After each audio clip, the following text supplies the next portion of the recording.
আমিও আঁকতে পারি এই অনুষ্ঠানে। আজ আমরা আঁকবো জাতীয় ফুল। এই জাতীয় ফুল কত সহজে কিভাবে আঁকা যায় তা আমরা দেখি। আমাদের জাতীয় ফুলের নাম হচ্ছে শাপলা। শাপলা আঁকতে হলে আমাদের প্রথমে কি করতে হবে? প্রথমে একটা সোজা দাগ দিতে হবে। দিয়েছি। এই দাগের এই পাশ থেকে একটা দাগ হবে পাতার শেপ করে। পাতা যেভাবে আঁকি সেভাবে আঁকতে হবে। দিয়েছি। আচ্ছা, এবার এখান থেকেও সেম সোজা একটা দাগ দিবে। দিয়েছি।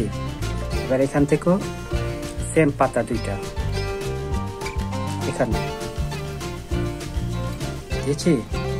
এবার এখানে ঠিক এটার মাঝ বরাবর চিহ্ন দিয়ে দিলাম। এটা সমান সমান এখানে একটা ফোঁটা হবে, আবার ঠিক এখানে মাঝখানে একটা ফোঁটা। এই মাঝখান থেকে এরকম ভাবে একটা দাগ দিতে হবে, এইভাবে একটা দাগ দিতে হবে। দিয়েছি। এটাও সেম এভাবে, আবার সেম এরকম উপরে সমান সমান করে এটা হবে ছোট। দিয়েছি। এবার আমাদের কি করতে হবে? এই দাগগুলোকে মুছে দিতে হবে। এটা আঁকার জন্য আমাদের প্রয়োজন এই দাগটা। তারপরে আমরা নিচ থেকে এরকম গোল করে একটা দাগ দিব, দিয়ে ঠিক সেম এরকম দুইটা দাগ দিয়ে নিচে নামিয়েছি।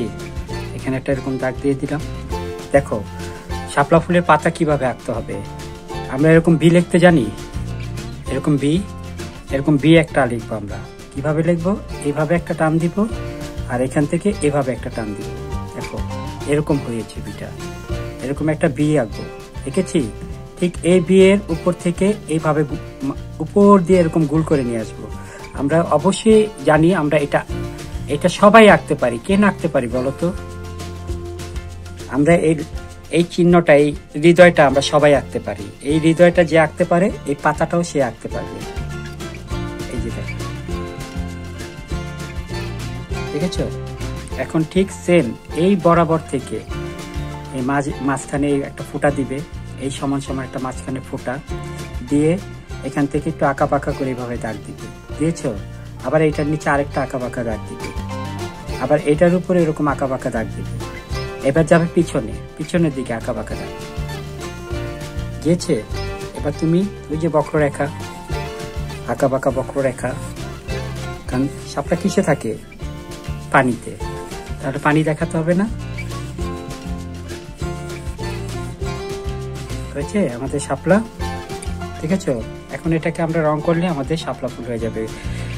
পদ্ম ফুল চাইলে পদ্ম ফুলও হবে, গোলাপি কালার করলে পদ্ম ফুল হয়ে যাবে। তাহলে আমাদের শাপলা ফুল কত সহজে কিভাবে আঁকা যায় সেটা আমরা আজকে শিখলাম। বন্ধুরা, আজ এই পর্যন্তই। দেখা হবে আগামী পর্বে।